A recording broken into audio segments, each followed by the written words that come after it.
Good morning student. Aravalli शिक्षा निकेतन की online क्लासों में आपका हार्दिक अभिनंदन। Welcome back.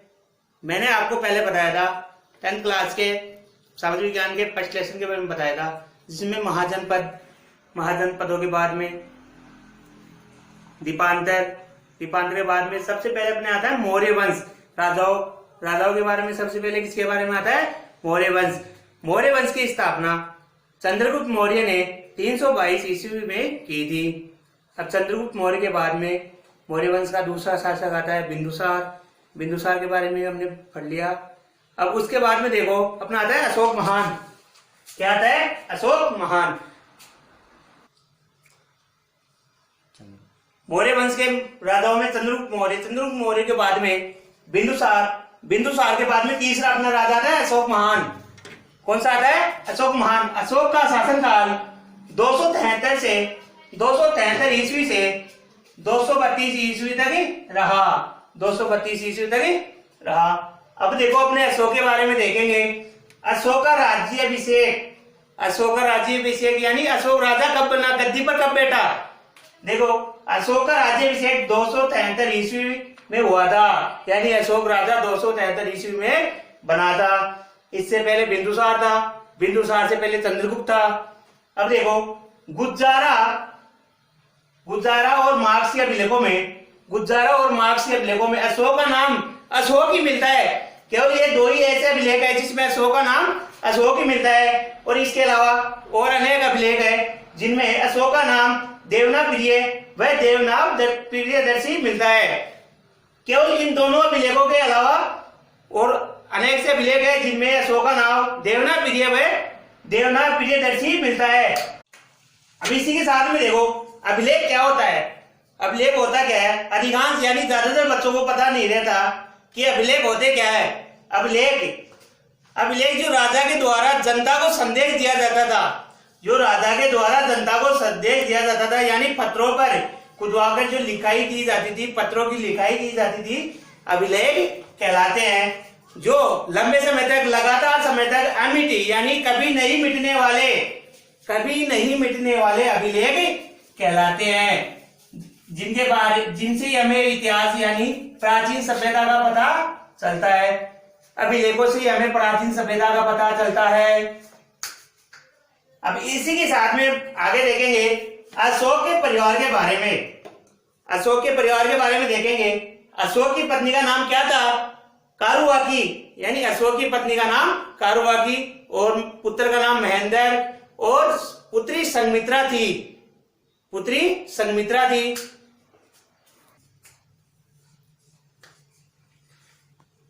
इसी के बाद में देखो अपने अशोक ने अपने शासन के 8वें वर्ष में, यानी अशोक राजा बना था उसके 8 वर्ष बाद में, उसने कलिंग, जो वर्तमान में कहां पर है?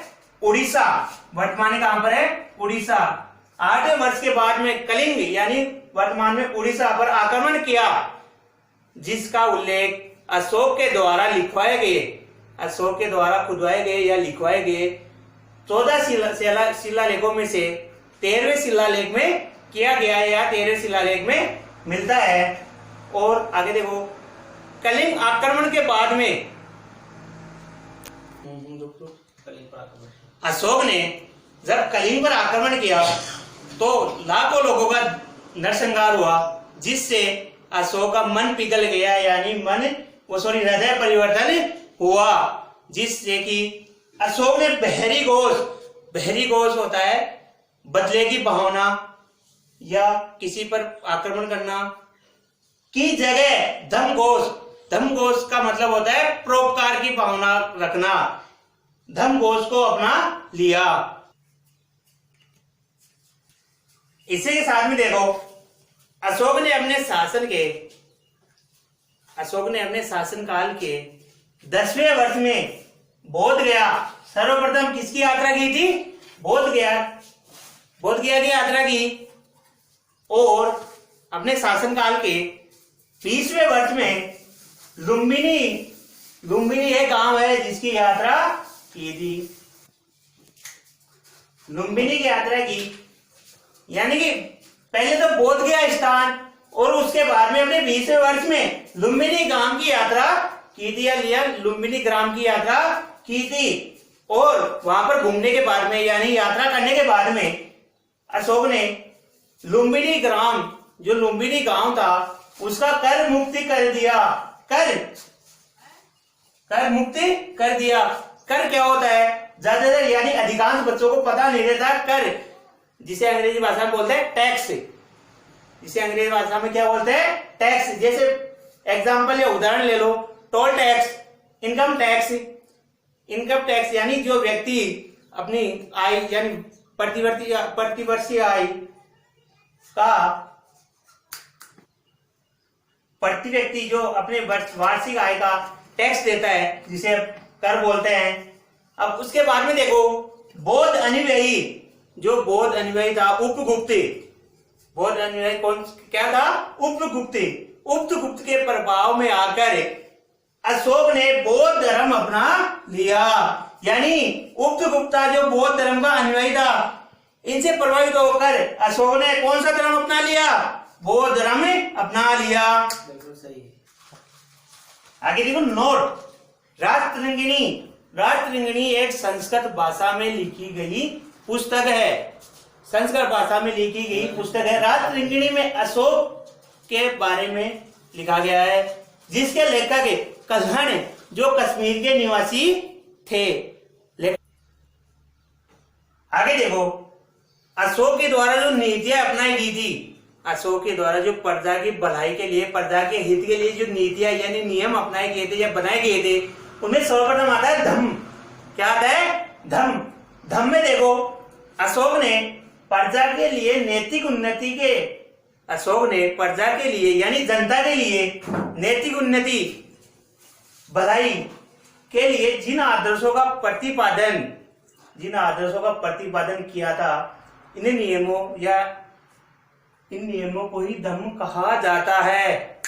धम्म कहा जाता है। धम्म का उल्लेख, जो धम्म नीति थी उसका उल्लेख अशोक के द्वारा, मैंने आपको पहले बताया था, अशोक के द्वारा कितने उल्लेख लिखाए गए हैं? 14। उल्लेख नहीं, शिलालेख। अशोक के द्वारा कितने शिलालेख लिखाए गए थे? 14। मैंने पहले आपको इससे पहले बताया था, अशोक के द्वारा 14 शिलालेख लिखाए गए हैं। जो धम्म का उल्लेख कौन से शिलालेख में अंकित है? 7वें शिलालेख, यानी 7वें नंबर के शिलालेख में धम्म का उल्लेख अंकित किया गया है। भाबरू शिलालेख देखो, अपने जयपुर जिले के शाहपुरा तहसील के भाबरू नामक गांव में अशोक के द्वारा लिखवाए गए, यानी अशोक के द्वारा खुदवाए गए शिलालेखों में से एक शिलालेख, अशोक के द्वारा कितने शिलालेख लिखवाए गए थे? 14। उनमें से एक शिलालेख अपने कहां पर मिला? जयपुर जिले के शाहपुरा तहसील के भाबरू नामक गांव में, जिसे हम किस नाम से जानते हैं? भाबरू शिलालेख के नाम से जानते हैं। किस नाम से जानते हैं? भाबरू शिलालेख के नाम से जानते हैं। अब देखो, आगे देखो, भाबरू शिलालेख के अनुसार बुद्ध के त्रिरत्नों, यानी बुद्ध के त्रिरत्नों में से देखो कौन कौन से हैं? धम्म, संघ और बुद्ध। यानी शिलालेख के अनुसार बुद्ध के त्रिरत्नों के में प्रकट की गई थी बुद्ध के तीन रत्न, यानी इस शिलालेख में बुद्ध के तीन रत्नों के बारे में उल्लेख, यानी तीन रत्नों के बारे में बताया गया है। जो पहले देखो, धम्म, संघ और बुद्ध। धम्म, संघ और बुद्ध। अब आगे देखो, और कौन कौन सी शिलालेख प्राप्त हुए अपने भारत में? सांची स्तंभ लेख, पहला अपना सांची स्तंभ लेख, जो कहां पर है? मध्य प्रदेश, MP, मध्य प्रदेश में है। और दूसरा है अपना सारनाथ, दूसरा अपना है कौन सा है? सारनाथ, जो वाराणसी उत्तर प्रदेश में है। और इसके आगे देखो नोट, प्रमुख बात कौन सी है? पशुवध, यानी पशु की हत्या करना का निषेध, बंद करना, यानी पशुवध को बंद करना प्रथम शिलालेख में किया गया है। यानी पशुवध का निषेध प्रथम शिलालेख में किया गया है। यानी पशुवध के बारे में प्रथम शिलालेख, अशोक के द्वारा जो 14 शिलालेख लिखवाए गए थे, उनमें से जो पहला शिलालेख था, प्रथम, जिसमें पशुवध के बारे में उल्लेख किया गया है। इसी के साथ में अपनी क्लास यहीं पर समाप्त होती है। इसके बारे में हम कल देखेंगे अनुसंधान और मौर्य प्रशासन यानी मौर्य राजाओं की प्रशासन नीतियों के बारे में जानेंगे। और मेरा वीडियो आपको कैसा लगा कमेंट करके बताइए। और इसी के साथ में वीडियो को लाइक और चैनल को सब्सक्राइब कीजिए, जिससे कि आप इस चैनल के सदस्य बन सको।